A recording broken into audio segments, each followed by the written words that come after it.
Some crimes are so heartbreaking or shocking that they change laws, change society, or even earn the label crime of the century. But the stories that made headlines in decades past aren't necessarily remembered today. I'm Amber Hunt, a journalist and author, and in each episode of this show, I'll examine a case that's maybe lesser known today, but was huge when it happened. This is Crimes of the Centuries.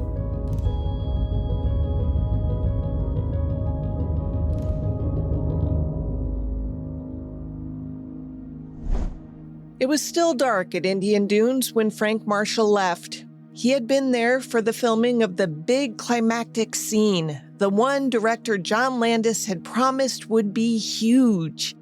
Marshall was the highest-ranking person on set, the executive producer with the most at stake and the most to lose, Spielberg's producing partner, the man Warner Brothers expected to make sure things went smoothly. He had watched the scene unfold. He had been standing close enough to understand, in that first terrible moment, exactly what had happened. And then, according to accounts that would emerge years later, he walked into the shallow water, pulled 6-year-old Renee Chen's crushed body from beneath its surface, and placed her on the shore. And then he walked to his car and drove away. If you listened to part 1 of this two-parter, you know that by the time the sun came up on July 23, 1982, 3 people were dead. Renee, 7-year-old Mika Lee, and 53-year-old actor Vic Morrow. The Santa Clara River wash at Indian Dunes quickly became a crime scene, but before it made that shift, several people quietly left. Marshall was the most noteworthy because by departing when he did, he managed to avoid being interviewed by police and prosecutors, a move that insulated not just him, but also the rest of Amblin Entertainment and, most crucially, Steven Spielberg. Soon, law enforcement was on site trying to account for who had been present, what they had witnessed, and where they had gone. Elsewhere, in the machinery of Hollywood, a very different kind of conversation was beginning. See, Warner Brothers had a problem, several problems actually, and they knew it. They had a production that was only a quarter of the way through filming that was now inseparable from the deaths of an adult actor and 2 children. They had those children's illegal hiring to contend with, the middle-of-the-night shoot, the parents paid in cash, the permits that had never been pulled, the firefighter/child welfare officer who had been kept in the dark about the kids being on the set. They had questions, large and growing, about who knew what, and they had Spielberg's name on the poster. The studio convened. The decisions they made in those first days would shape everything that followed. Some decisions were practical. The film had the first segment in the can despite the night's grisly turn, but it still had 3 others to finish, the ones directed by Spielberg, Joe Dante, and George Miller. They could shut the whole thing down, but that would mean eating the $1 million already spent on Landis's segment. Movie studios don't like wasting money. They also immediately knew they'd be facing monster legal bills and wrongful death lawsuits, so pulling the plug on the movie would just mean they had less coming in to help cover those costs. So the calculus began, and they decided to finish it, release it, and hope the name recognition carried it past the horrific press. The movie eventually did open in June 1983, nearly a year after the deaths, to mixed reviews and muted box office success. Critics noticed that something overshadowed the whole enterprise. One segment, in particular, was now impossible to watch the way it was meant to be watched. Other decisions were less visible, but more consequential. Warner Brothers began positioning.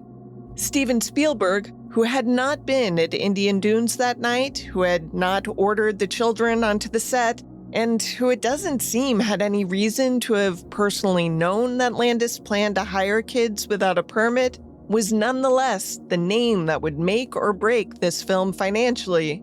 and he'd been making movie studios millions upon millions of dollars.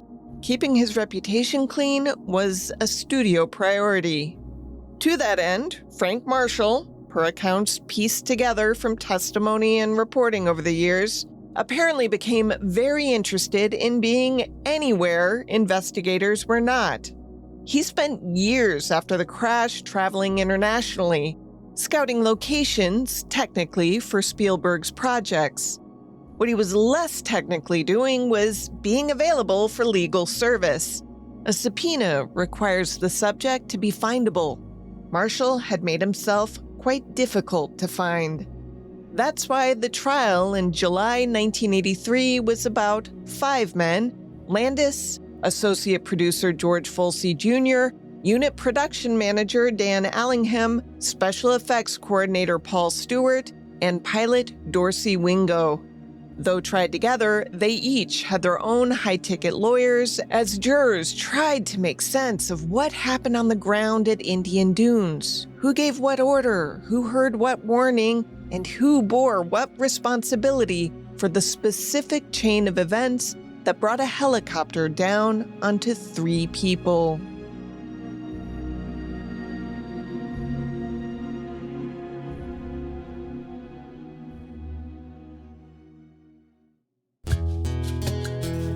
Crimes of the Centuries is sponsored by Lumi Gummies. I like edibles, but sometimes they get me way too high. But Lumi Gummies always make me feel just right. Consistent, mellow, and super delicious, Lumi Gummies are specifically designed to make you feel good, not stoned. Whether you're looking for an end-of-day de-stressor, a midday mood boost, or help getting the best sleep ever, Lumi Gummies has a strain that's right for you.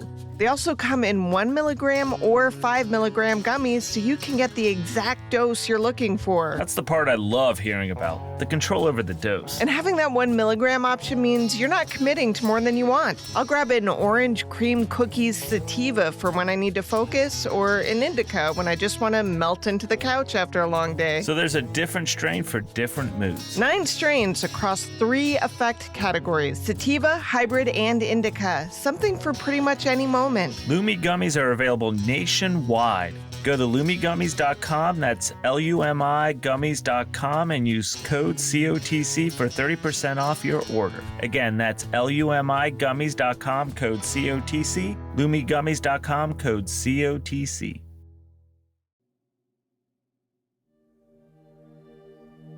People outside of Hollywood surely didn't know how much was happening in the investigation into the Twilight Zone crash. Newspapers reported on it, sure, but there was no social media back then. What the average person likely knew was that there had been an accident, and gee, isn't that tragic? People paying closer attention might have noticed how John Landis conducted himself in the immediate aftermath. He attended all 3 of the victims' funerals. He hadn't been invited to speak at Vic Morrow's, but he did anyway. It read, in part, quote, "Just before the last take, Vic took me aside to thank me for this opportunity. He knew how wonderful his performance was and wanted me to know how happy he was with the work. Tragedy strikes in an instant, but film is immortal. Perhaps we can take some solace in the knowledge that through his work in stage, television, and film, Vic lives on forever." End quote. Make of that what you will. Landis also attended, uninvited, the funerals of Mika and Renee. His presence was upsetting to many. While Morrow may have been expected to understand the risks associated with on-screen stunts, Mika and Renee's parents had no reason to.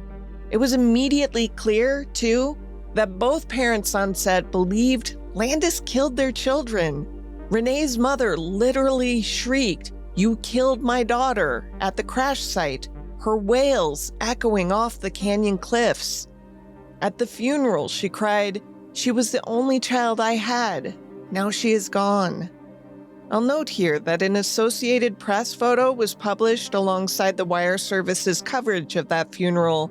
The picture wasn't of Renee or of her family, but of John Landis with his wife at her casket. While Renee wasn't actually Vietnamese, despite being cast as one, she was Taiwanese. Mika's parents had fled Saigon just before its fall. And they had literally fled the country to keep Mika safe from war, and instead he had died in a simulated Vietnamese village during a fake war scene. To get to the bottom of why and how that happened, the investigations began. The first entity to start was the National Transportation Safety Board, the NTSB. Now, its job isn't to assign blame in a courtroom sense, but rather to determine cause, to answer, as technically and precisely as possible, what went wrong and why. To most people, the cause seemed pretty obvious. The explosions of the huts along the shoreline had launched debris into the helicopter's rear rotor, throwing it off balance and causing the pilot to lose control. But Don Llorente of the NTSB had to set that assumption aside and conduct dozens of interviews to make sure the true cause was uncovered. For his investigation, he'd coordinate with Sheriff Deputy Tom Buds and the Federal Aviation Administration, or the FAA. It's worth noting here that Llorente got more cooperation from a lot of people involved in the shoot than police or prosecutors would. According to Steve Chain's book on the case, that was largely to keep Landis and crew from being ripped apart in the press. Now, the first draft of the NTSB report wouldn't be released for a year and a half. Before then, a lot of things happened, like the movie was finished and released. Most reviewers tried to separate out the real-life tragedy from their take on the film, but as Roger Ebert wrote, quote, "Because we know that Morrow was killed in a helicopter accident during the filming of the segment, an additional pall hangs over the whole story," end quote. Actually, the review that sticks with me the most is one I found in the Cleveland Plain Dealer, headlined, "3 of 4 not bad for Twilight Zone remake." The weak link, wrote Donna Chernin, was the first, Morrow's timeout segment. It was too heavy-handed in its moralizing, she said. The idea that 3 people died not just for a movie, but for a mediocre part in a movie? Ugh, it just breaks your heart. Also, Vic Morrow's daughters reached a settlement with Warner Brothers and 19 other defendants before that NTSB report came out.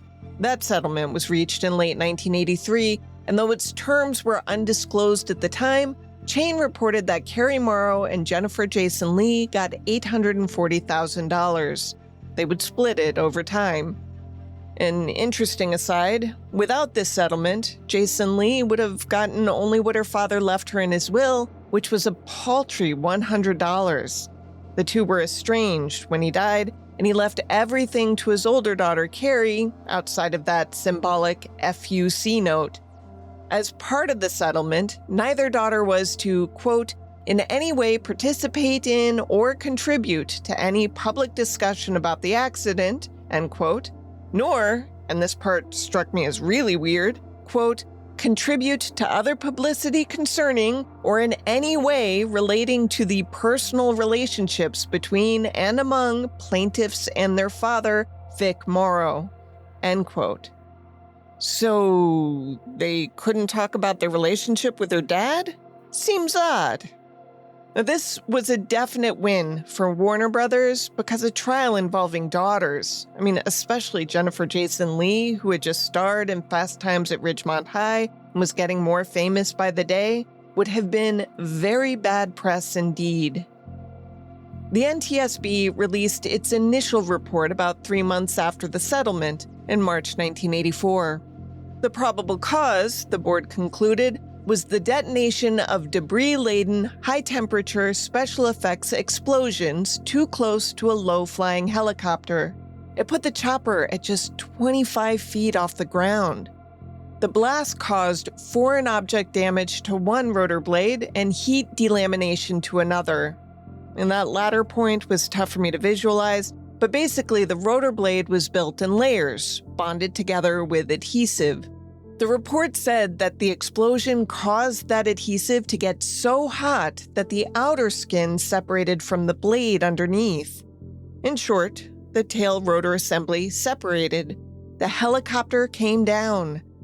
The proximity of the helicopter to the explosions, the NTSB found, was the result of a failure to establish direct communication and coordination between Dorsey Wingo, who was in command of the helicopter, and Landis, who was in charge of the filming operation. The board also noted, in its formal findings, that the director had not conducted a pre-production meeting with the key personnel involved in a known hazardous operation to ensure the safety of people on the set. A federal agency and an official report saying John Landis failed a basic professional obligation. Landis's attorneys weren't having it.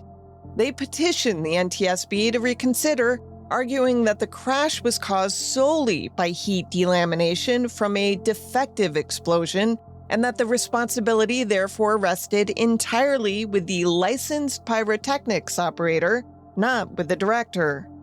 The board ultimately granted the petition in part, and its revised October 1984 report, its final one, it added delamination as a contributing factor alongside the debris impact, but it explicitly rejected the argument that the director's responsibility could be delegated to the man holding the detonator. Now, this is a bit in the weeds, yes, but I include it because it was a preview of an argument Landis's lawyers would present at trial. It wasn't Landis's fault, it was the pyrotechnic operator's fault. Landis, Folsey, Allingham, Stewart, and Wingo were indicted in 1983 and ordered to stand trial in 1984 on charges of involuntary manslaughter. It, of course, was huge news. John Landis went to court today to face a grim distinction, the first director ever charged with the deaths of actors in his own film. Today's indictments charge Landis and 4 others who worked on the film with killing the actors by failing to exercise the proper caution. Because of his direction, we're alleging that the stunts were conducted in a reckless manner. That last voice was the initial prosecutor in the case. Next is the judge and the director. Landis, are you prepared at this time to enter your plea to counts 1 through 5 and each of them? Yes, sir. And what is your plea, sir? Not guilty. Once the NTSB report was finished, Don Llorente had no reason to stay invested in the case. But he did, behind the scenes, according to Chain's book. He had been disturbed by what he had learned through his witness interviews. For example, a few hours before the 2:20 a.m. fatal shoot, at around 11:30 p.m., another scene had been shot. Dubbed the rage scene, it involved Vic Morrow screaming at the helicopter as he realizes that they think he's Viet Cong and are readying to shoot him down. It was the first scene shot with the chopper overhead, piloted by Dorsey Wingo. Now, Wingo had plenty of experience as a pilot, but not as one doing stunt work in Hollywood. He had been hired by UPM Allingham because he was the cheapest of the 3 Allingham interviewed.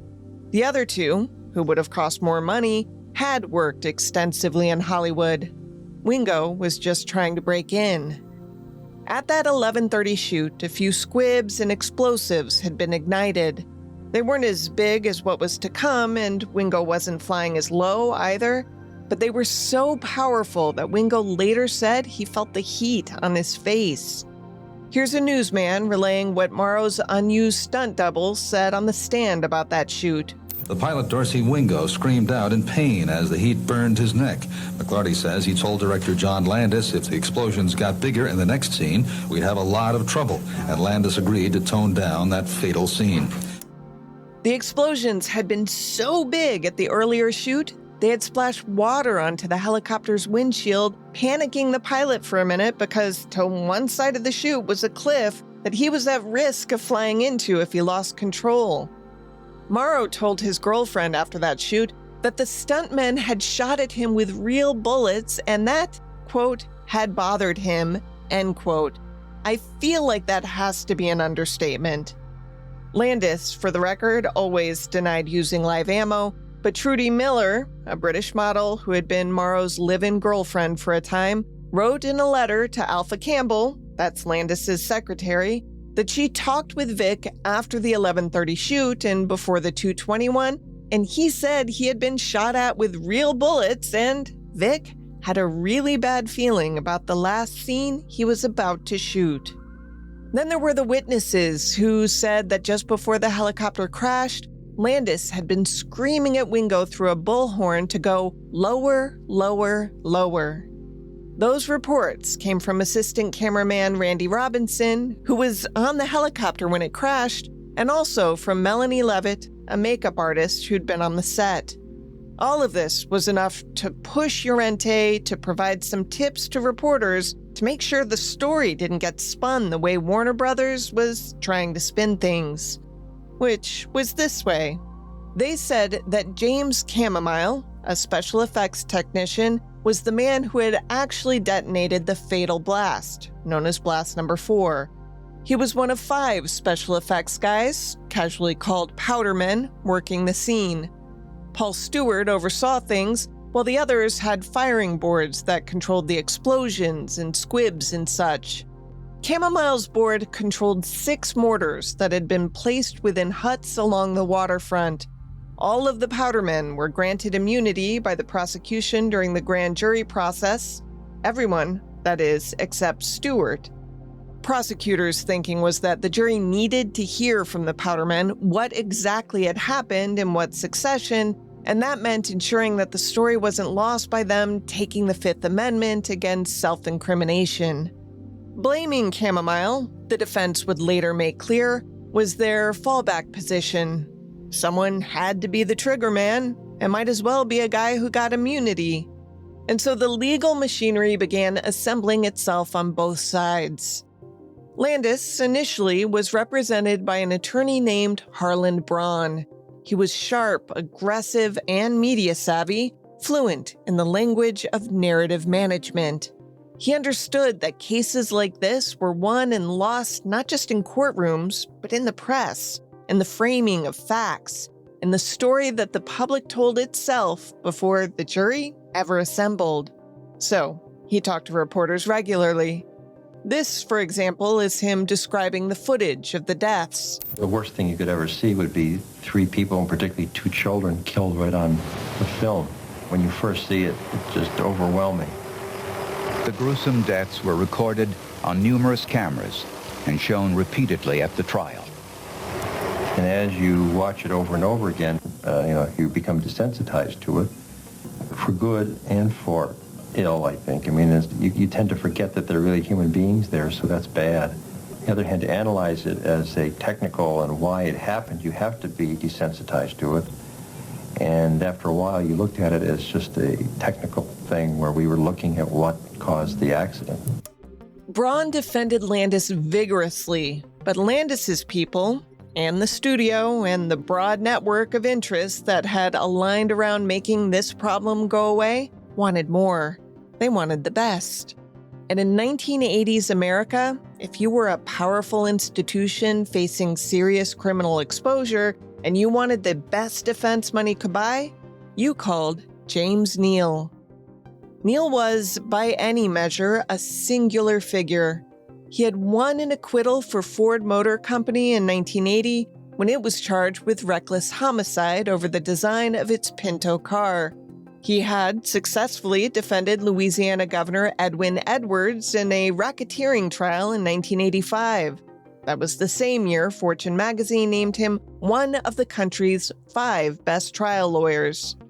Before that, he had worked as a prosecutor and had been recruited by Watergate Special Prosecutor Archibald Cox to investigate the Watergate scandal, and he had served as chief trial counsel in the criminal trial where former Attorney General John Mitchell and presidential aides John Ehrlichman and H.R. Haldeman were convicted.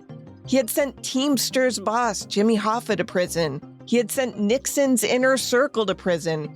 He was, in short, a man who understood exactly how criminal juries thought and what they needed to hear.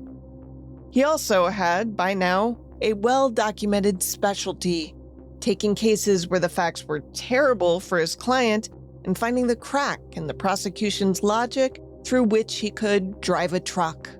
With Ford and the Pinto, that crack had been foreseeability. Could the company have reasonably foreseen that this specific accident would occur? Neal had argued convincingly that it couldn't.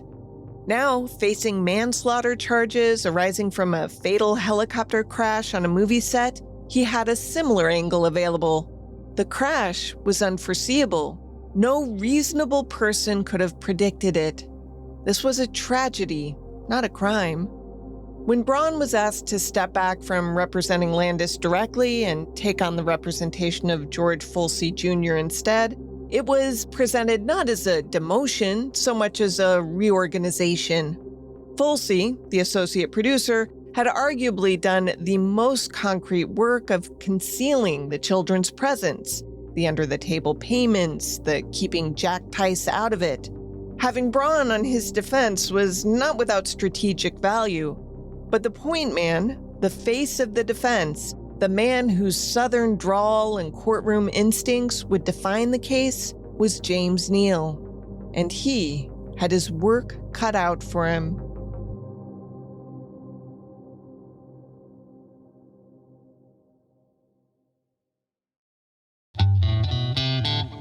Crimes of the Centuries is sponsored by Quince Bedding. Okay, summer's here, H is home, we've got vacation mode starting to kick in, and the one thing I've been loving is actually crawling into bed at the end of the day. I recently upgraded our bedding with Quince, and it's made a noticeable difference. Like, I didn't realize how much my old sheets were not doing the job until I switched. What makes it different are the materials. We're talking 100% European linen woven from high-quality flax, and it literally gets softer every time you wash it. They also have organic cotton sheets, mulberry silk pillowcases, duvet covers in the best summer colors. It feels elevated without being fussy. And it's not priced like a luxury brand. That's the whole thing. Everything at Quince is priced 50 to 80% less than comparable brands. They work directly with ethical factories and cut out the middlemen, so you're paying for quality, not markup. It's the best bedding investment I've made. Elevate your summer bedding. Go to quince.com/centuries for free shipping on your order and 365-day returns. Now available in Canada, too. That's QUINCE.com/centuries for free shipping and 365-day returns. Quince.com/centuries. While the legal machinery slogged forward, John Landis's life didn't exactly grind to a halt. In December 1983, he directed the groundbreaking video for Thriller, the Michael Jackson song that, back then, wasn't the mere Halloween staple young people probably think of it as today. If you were alive and had access to a television in the 1980s, you watched that thing on repeat on MTV. People memorized the werewolf dance within it. They recited the Vincent Price monologue from memory. Thriller was the most expensive video of its time, with a budget nearing $1 million. Critics called the 14-minute-long miniature movie a masterpiece of horror.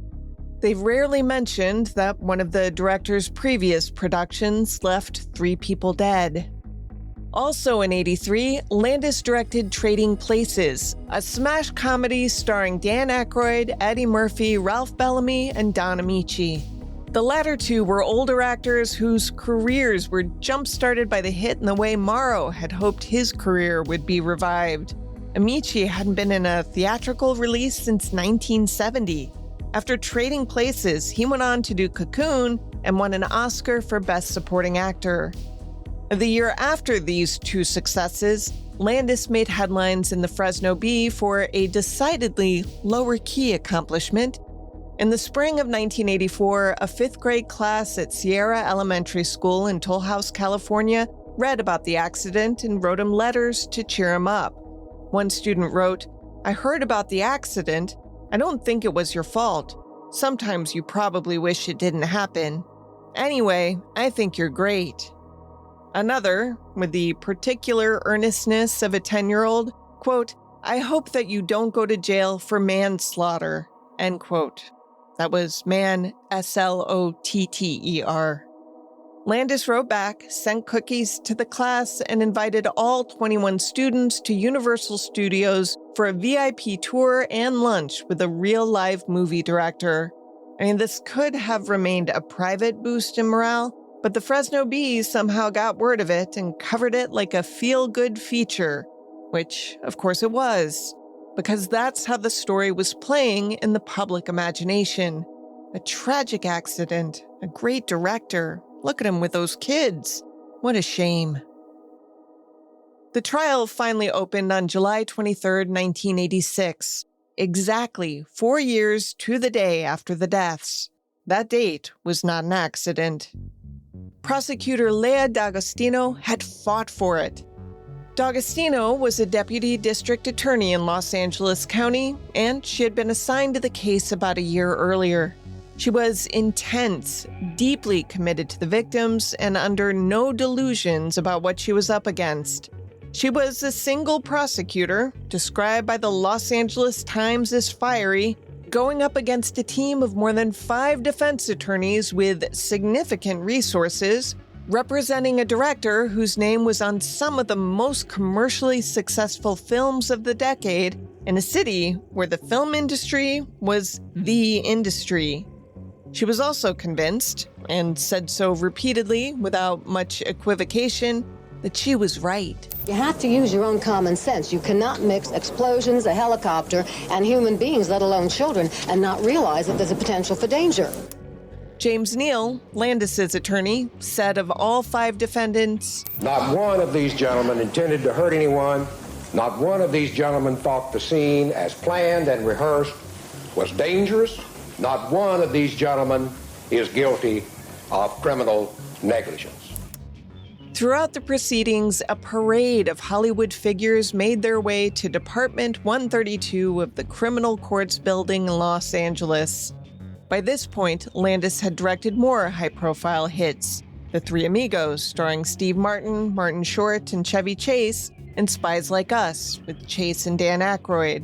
He was climbing the ladder as one of Hollywood's highest-profile directors, and many of his supporters were well known to the jury.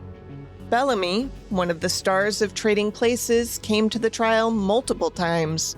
He told reporters outside court that Landis was being persecuted and that there was a theatricality to this. D'Agostino subpoenaed him. Judge Roger Boren quashed it. Aykroyd was another regular attendee. John's a dear friend, and just here to support him any way I can. Landis's friend Eddie Murphy, on the other hand, never attended. This wasn't in Chain's book, but I found it in an interview with Murphy years later in an issue of Playboy. Murphy said he liked Landis. They would work together again in '88 on Coming to America and in '94 on Beverly Hills Cop 3, but he made a conscious choice not to go to the trial, saying, quote, "I don't want to say who was guilty or who was innocent, but if you're directing a movie and 2 kids get their heads chopped off at 12 o'clock at night when there ain't supposed to be kids working and you said action, then you have some sort of responsibility. So my principals wouldn't let me go down there and sit in court. That's just the way I am," end quote. I'll note too that Chevy Chase didn't come. While shooting Spies, there had been apparently a close shave when Landis insisted on gunfire being used near horses during the filming in Norway, causing the horses to panic and nearly kill a cameraman. Chase supposedly quipped, "I guess it's another John Landis film." So yeah, he wasn't among the courtroom spectators. But plenty of other people were. Carrie Fisher, Jeff Goldblum, Michelle Pfeiffer, Randy Newman. It was probably pretty interesting for jurors, which isn't a bad thing because this trial lasted 10 long months. And getting to play Spot the Celebrity probably helped pass the time. The prosecution's case ran 71 days and called 71 witnesses, parents, crew members, expert pilots, and Hollywood figures, including actor-director Jackie Cooper, not to be confused with former child actor Jackie Coogan. Cooper at this point was chairman of the Directors Guild Safety Committee. He testified that the proximity of the aircraft to the size of the explosions looked very unsafe, and that almost any director he knew and respected, after witnessing the problems in the earlier 11:30 p.m. filming session, quote, would have sent the company home, end quote. But the most devastating testimony came from the parents. Mark Chen, Renee's father, sobbed uncontrollably on the witness stand. George Folsey, he said, had told him he would treat the children like his own. He said he and his wife had agreed to let their only child be in this movie because it would be something she would look back on with pride after she grew up. Mika's father, Daniel Lee, testified that he heard Landis instructing the helicopter to fly lower. All 4 parents testified that they had been told there would be no danger, only noise. None realized that the helicopter would be flown so low, nor did they think the explosions would pose any real threat. Harlan Braun said the parents were lying. They will deny that they knew that there were going to be a helicopter and special effects in a scene which they had seen a similar scene 5 hours before. We just cannot explain that because Mr. Folsey, in fact, told them all of that. Their reason for lying? Money, he said. There was a pending civil lawsuit in the case. Other crew members offered additional details. Camera operator Stephen Lydecker testified that when he warned Landis the fatal scene looked potentially dangerous, Landis replied with a shrug. Quote, "We may lose the helicopter," end quote. Lydecker acknowledged Landis might have been joking, but said he had learned from working with the man not to take anything he said as a joke. Another witness said Landis told a second cameraman who expressed concern that if he didn't want to do the shoot, he could go home and Landis would do it himself.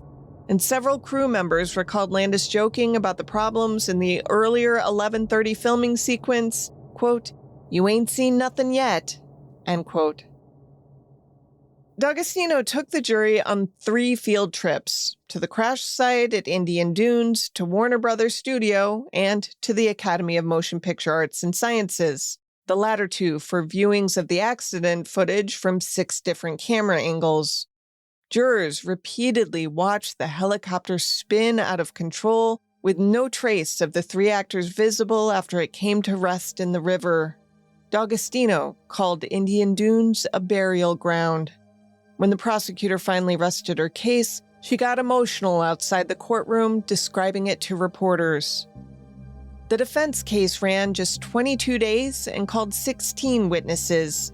Its center of gravity was James Camomile, who conceded he should have looked at the helicopter before firing each of the special effects explosions he controlled, and that it was his responsibility to ensure his area was clear before firing. That concession was Neil's prize. If Camomile bore ultimate responsibility for verifying the helicopter's position, the defense argued, then what exactly was Landis supposed to have done differently? It was a coherent argument, and one that conveniently erased everything that had happened before that moment. The illegal hiring, the concealment, the ignored warnings, the "we may lose the helicopter."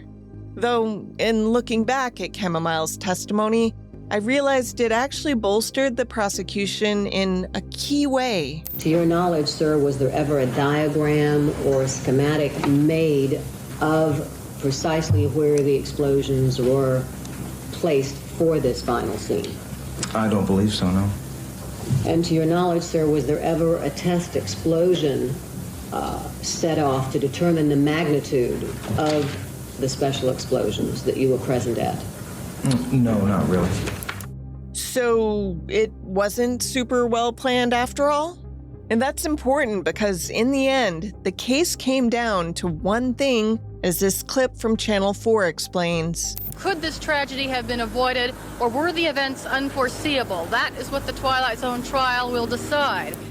Foreseeability was the defense's chosen battleground because involuntary manslaughter in California required the prosecution to prove that the defendants had acted with criminal negligence, that they had known, or should have known, that their conduct created a serious danger and had acted with conscious disregard for that danger.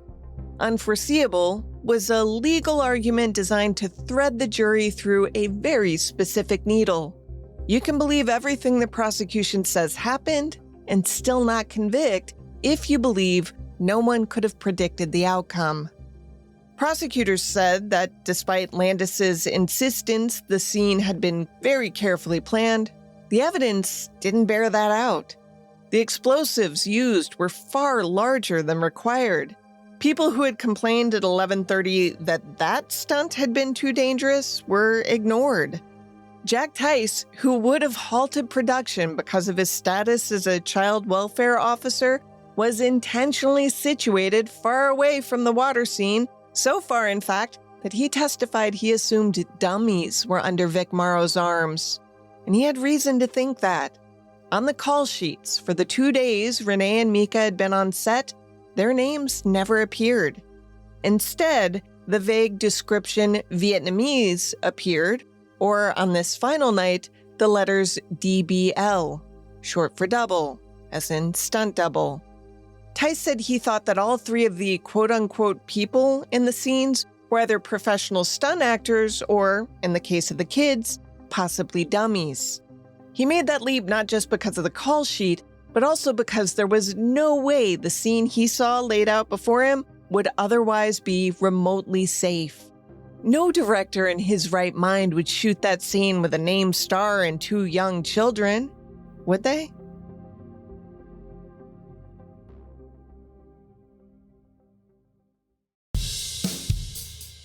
Crimes of the Centuries is sponsored by Storyworth. Father's Day is coming up fast, June 21st, and if you're still looking for something that isn't going to end up in a drawer, listen to this. Storyworth is one of my favorite gift ideas for dads because I actually did this for my dad a couple of years ago. Every week, Storyworth sent him a question about his life, his childhood, his memories, things he'd never sit down and tell you on his own, and now I have this beautiful hardcover book of his stories in his own words. I love that book.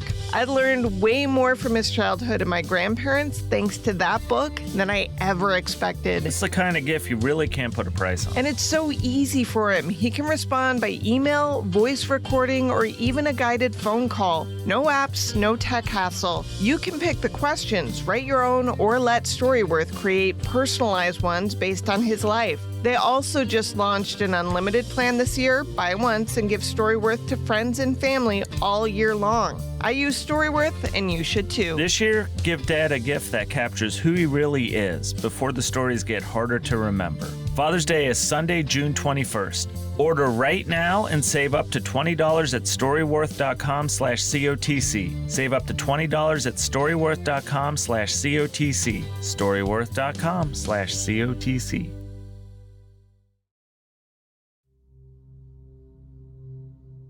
Jack Tice wasn't the only man on the Twilight Zone set who thought surely John Landis would never have Vic Morrow and 2 children run through a fake Vietnamese swamp with a helicopter bearing down on them and huts exploding nearby.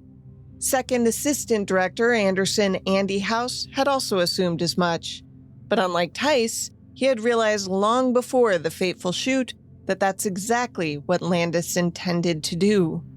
Documents released years after the trial was over, as published in the book Fly By Night, show House tried repeatedly to convince others, including Landis, that it would be far safer to use stunt actors for Morrow and the children, professional little people for the latter, or a stuntman for Morrow and dummies for the children.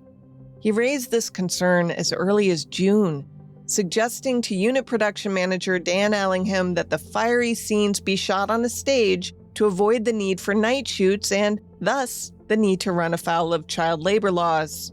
Allingham said, no way. Landis was all about realism. He wanted the scene shot at night. He wanted to be able to film Morrow's profile against a firewall of a backdrop, and he wanted the children visible so that it was clear this was a dramatic, impressive scene and not some Hollywood fakery. Okay, House said, we'll shoot at night. But why not use dummies instead of real children? They'll barely be visible anyway. Allingham reportedly said that, quote, the juxtaposition of dummies could never conform to the position that a body would take. It wouldn't work, end quote. It was the kind of phrasing and tone I think we've all heard at work before when we've pushed back on our bosses. It meant, stand down and do your job or we'll find someone else to do it instead. Now there's no question these children should never have been on set. Landis testified to that much himself. But what about Vic Morrow? This is an interesting question to ponder. Morrow, of course, was an adult and could make his own decisions. He could have said no. But his career was kind of on the line. After years of C-list work, he had been cast in a Spielberg production, and he was working for a guy who didn't take no for an answer. And he was, according to some of the people on set that night, assured that the 11:30 scene had triggered some changes that would make the 2:20 scene safer. But Vic Morrow, talented though he was not a trained stuntman. He was a 53-year-old actor who had been complaining on the down low to allies on the set that he was feeling sick and his gums were killing him. He was so under the weather, in fact, that Landis's own secretary, Alpha Campbell, told him he should have called off sick, but he wanted to power through. This was the last day of filming. Would he have avoided that stumble in the water that cost Morrow and the children a couple of precious seconds? Would he have recognized the sound of a struggling helicopter rotor or sensed the impending danger and just moved faster to make sure things didn't take the awful turn they took? It's, of course, impossible to say. John Landis, for his part, never considered a stuntman. We know this because, to the surprise of many, he took the stand in his defense. It hadn't been a given. Lots of defendants declined to testify in their own defense, and onlookers weren't sure how Landis would fare. And after all, his reputation as an erratic director prone to screaming on the set preceded him.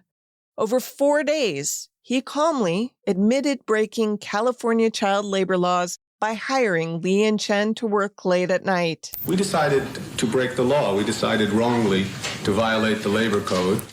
He maintained he had never been warned of potential peril in the shooting of the scene, directly contradicting more than a dozen prosecution witnesses, including House, Leidecker, and all 4 parents. Here's Neil questioning him. Apologies in advance for his slur. Was there any suggestion of danger in this conversation? No.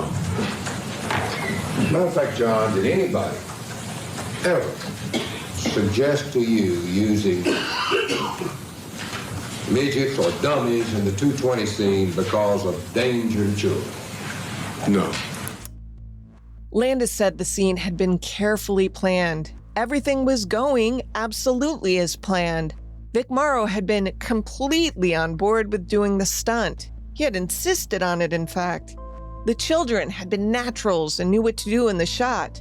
He said he still believed, as he was testifying, that the fatal scene was not inherently dangerous, even though he acknowledged that as a result of the tragedy, he would never try it again. But he maintained he was absolutely not responsible for any part of it. It had been the powder man Chamomile, who happened to have set off his mortar too early before the helicopter made it a safe enough distance away. The helicopter really just startled me. I was like, what? And then, yes, I became aware. I was, oh my God, where's Vic and Mika and Renee? And I ran to them, yes. During parts of his testimony, he teared up and wiped his eyes. D'Agostino said afterward, "It's a perfectly orchestrated, choreographed script. Just the right amount of hesitancy, just the right amount of looking down, the right amount of looking at the jury, the right amount of smiling when a smile was necessary. It's extremely well done. I frankly wish I had an Oscar that I could give him for his performance." James Neal took offense to D'Agostino's characterization of Landis's testimony performance. Faking his emotion? I thought on the contrary. I think he tried not to show any emotion. It wouldn't be the only time the 2 attorneys disagreed. Throughout its lengthy run, the Twilight Zone trial had been quite the spectacle, and not just because of the Hollywood names attached to it. The lawyers themselves whipped up plenty of headlines. There was no gag order, so all the attorneys, the prosecution, and 5 of the main defense attorneys often talked to reporters in the hallways before and after court and during breaks, hurling insults every which way. Harlan Braun, now representing Folsey, called D'Agostino scum. She retorted that Braun would call his own mother a liar if it would help him win. Paul Stewart's attorney, Arnold Klein, told reporters that D'Agostino had the IQ of a radish. She gave as good as she got, both in and out of the courtroom. Here's reporter Paul Dandridge describing one back and forth. At one point this morning, he broke down on the stand, cried, as his attorney, Jim Neal, took him to that moment that he has not talked about publicly in 4.5 years, when Vic Morrow, Mika Lee, and Renee Chen were killed in the tragic accident at Indian Dunes, Twilight Zone, the movie. The prosecutor, when it was her turn to ask Landis a question, mockingly asked him, "Do you want a Kleenex?" An apparent attempt to tell the jury that this man was not being sincere. She also asked him if he was a good storyteller, knew how to make himself and other people cry on the stand. It was all pretty brutal. Looking back at the coverage, I'd say reporters gave some deference to the defense's side of things, maybe in part because there were just more of them. If you're two-sidesing a story and one side has 5 voices to the other side's 1, well, things can end up lopsided. In fairness, I do think some sexism was mixed in as well. I mean, I could see that in Stephen Chane's book, in fact.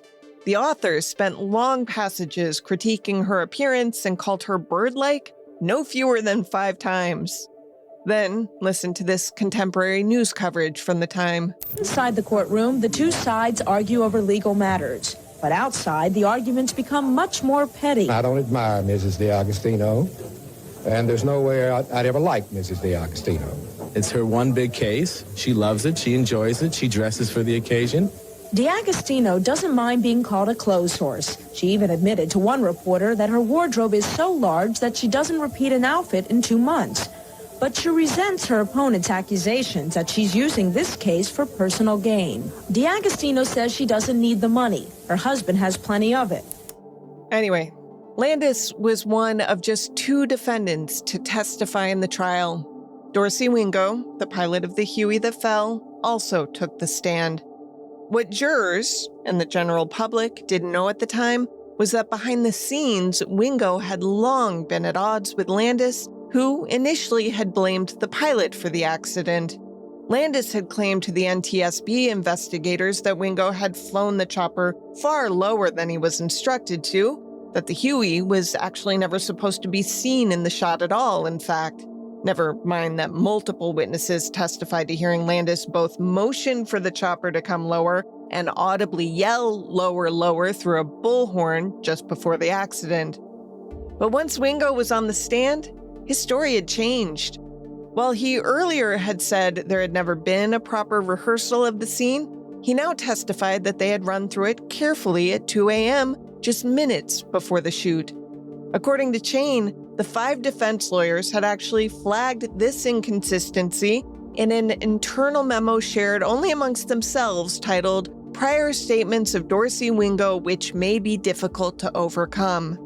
It was 12 pages long and underscored things like Wingo had told investigators he had been kept in the dark about the placement of the explosives he was to fly over, and that when he had complained that the 11:30 shoot was too intense, Landis had chided, "Don't be squeamish," and that he had been assured that the 2:20 shoot would be safer than the 11:30, but it was, in fact, far worse.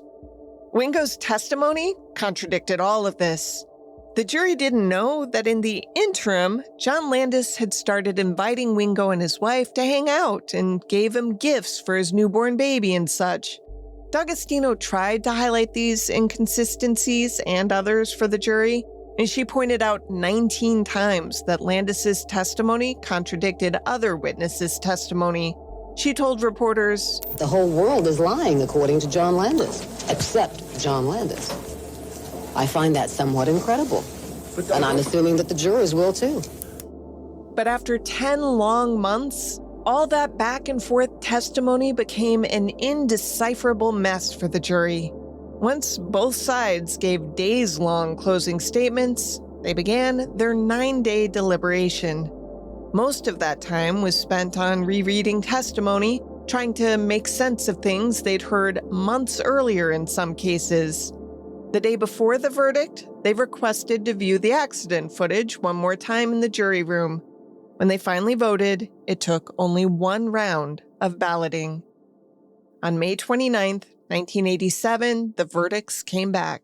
Title of court and cause. We, the jury, in the above entitled action, find the defendant, John Landis, not guilty of involuntary manslaughter as charged in count 1 of the amended information. The same went for every defendant. Jury forewoman Lois Rogers held a courtroom press conference from the jury box. She said, quote, "We believe this was all an unforeseeable accident. You don't prosecute people for unforeseeable accidents," end quote. The jurors hugged and shook hands with the defendants afterward. It was a devastating defeat for D'Agostino. I'm shocked, I'm appalled, I'm disappointed because I believe that the conduct clearly was, as I said before, I don't want to sound repetitious, was about as reckless as it can get. The defendants, none of whom had spoken much with the press directly, broke their silence. Pilot Dorsey Wingo. It was just a wonderful time, and I wish we could get the jurors close for a minute. I want to kiss at least half of them and hug the rest. We're just astounded, and we're very grateful. Associate producer George Folsey. I'm very grateful for all of the defendants, and I want to thank my wife for all her wonderful support, and all my friends, and especially the attorneys who spend so much time staying with us and helping us. And of course, John Landis, who had dabbed his eyes with a handkerchief as the verdicts were read. You know, our being found not guilty doesn't change the tragedy. It doesn't change the accident. I've learned that the concept of an accident is terrifying to people, and someone must be, there must be somebody's fault, and as a participant in an accident, being there, you know, I don't see the trial and their deaths the same. And I mean, regardless of the trial, there's still the terrible tragedy. D'Agostino agreed the tragedy remained, and so did many in Hollywood.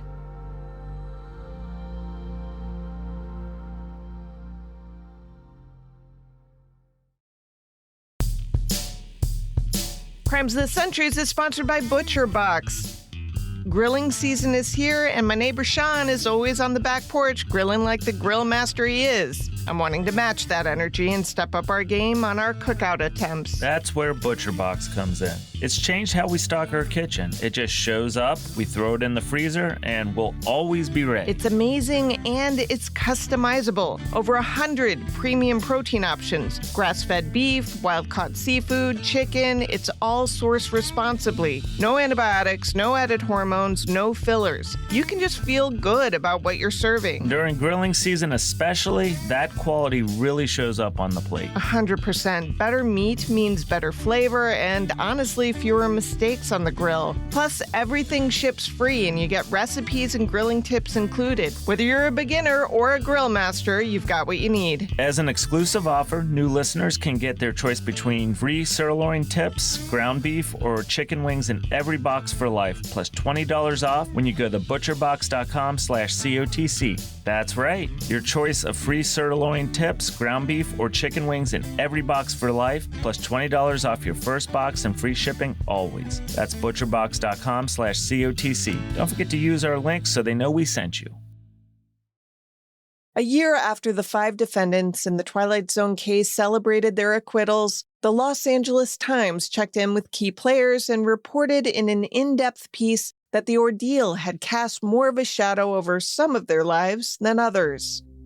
John Landis had continued working.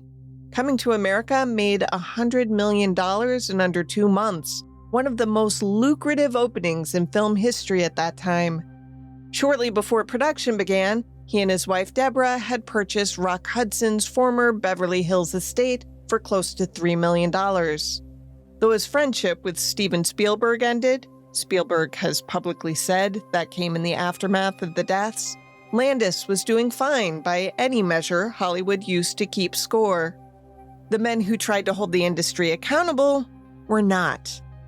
Stephen Lydecker had been one of the first crew members to blow the whistle, a 26-year veteran of the film business whose grandfather and father had both been respected Hollywood craftsmen.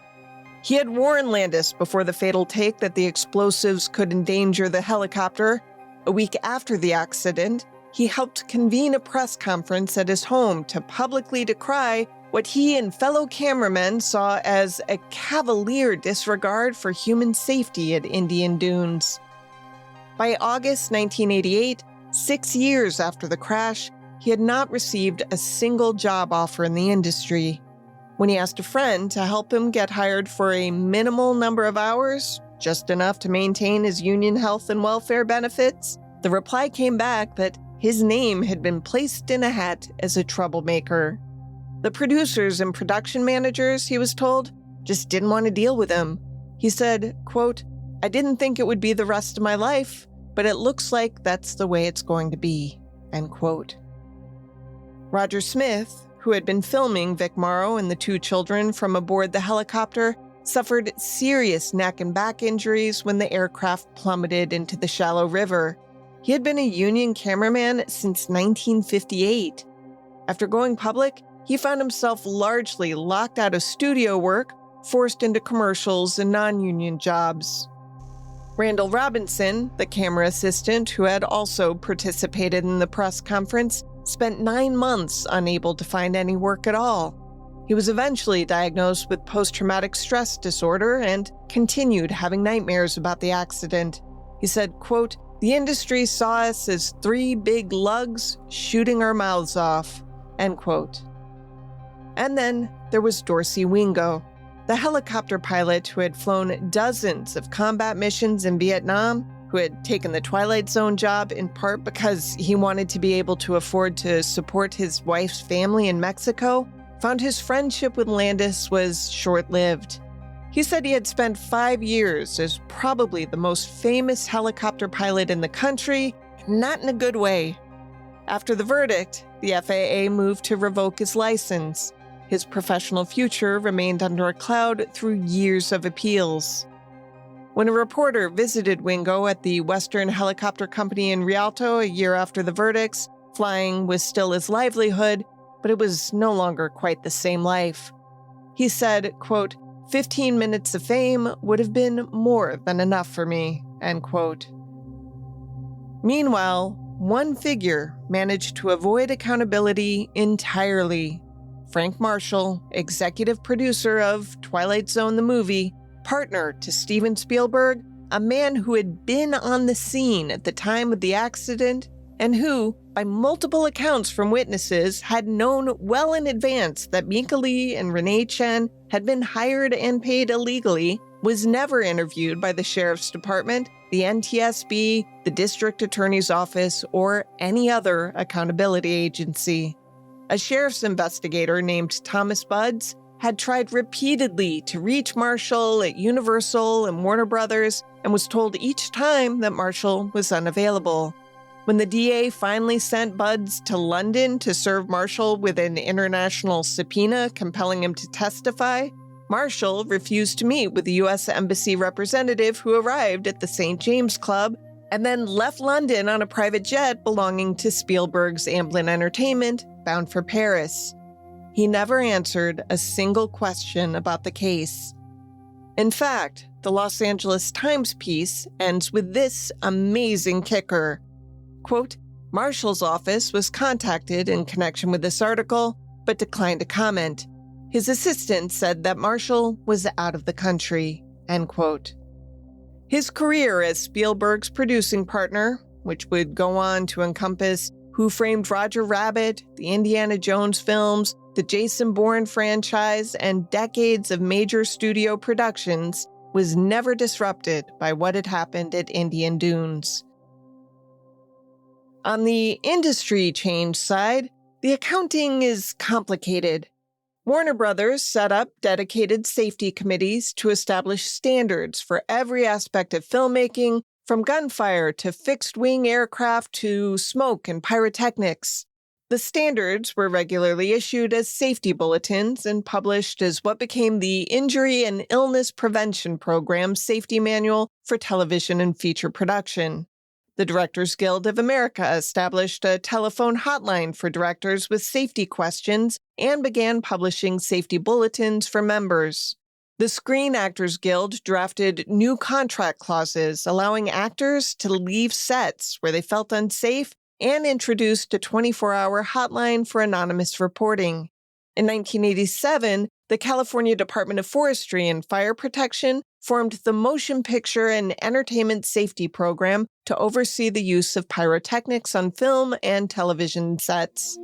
And these were real changes. They were, in some cases, substantial. A 1987 Christian Science Monitor report found that on-set accidents had fallen sharply in the years following the tragedy. And whether you attribute that to the tragedy itself, to the trial, or to the industry's fear of bad publicity, when studio producers said bluntly that Hollywood responds more to bad publicity than to verdicts, the reforms happened, and they mattered.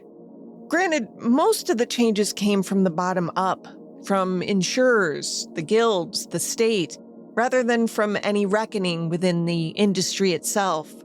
Steve Larner, the director of photography on Twilight Zone, argued for new rules to govern the use of dangerous stunts. If this doesn't happen, then I think we should withhold our services until this is put into place. I don't see how we can continue on this way. This must stop. Richard Zradnik of The Hollywood Reporter said that in the wake of the disaster, the state of California really made stricter those regulations dealing with children in movies. In particular, how close a child can get to a dangerous situation, whirling blades or explosions, things like that.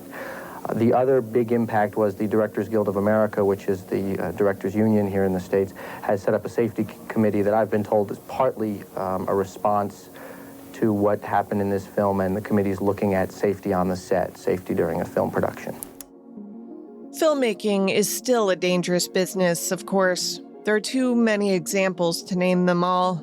A consultant was killed in the making of Top Gun. Actor Brandon Lee was fatally shot during a scene in The Crow. The 2021 shooting death of cinematographer Helena Hutchins on the set of Rust. But in general, there's a more robust system in place than there had been before the Twilight Zone tragedy. As for the families of Mika Lee and Renee Chen, they had already been accused from the witness stand of fabricating their accounts for financial gain. They were spared a repeat of that in a civil courtroom, settling their wrongful death case just before the criminal verdicts came in, reportedly splitting $4 million between the two families. It was a lot of money, but it, of course, couldn't fix a thing. The children, by the way, are not in the final cut of the movie. It ends the same way it had before Lucy Fisher of Warner Brothers made the fateful suggestion of softening the character Vic Morrow played.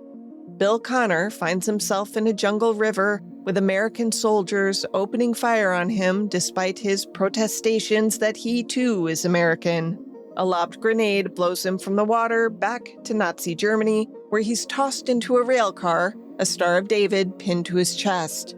He reaches through the wooden slats, screaming for help. Fade to black.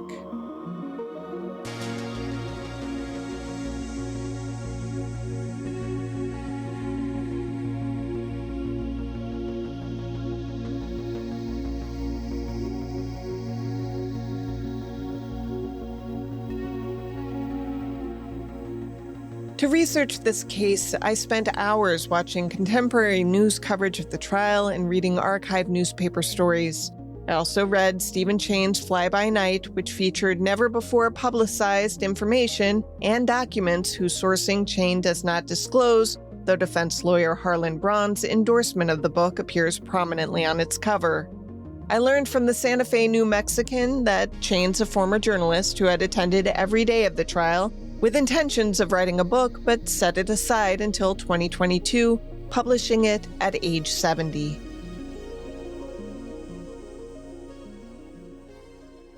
Crimes of the Centuries is available early and ad-free through GrabBag Collab. Head to www.grabbagcollab.com for exclusive content related to this show and access to other series on our profit-sharing network.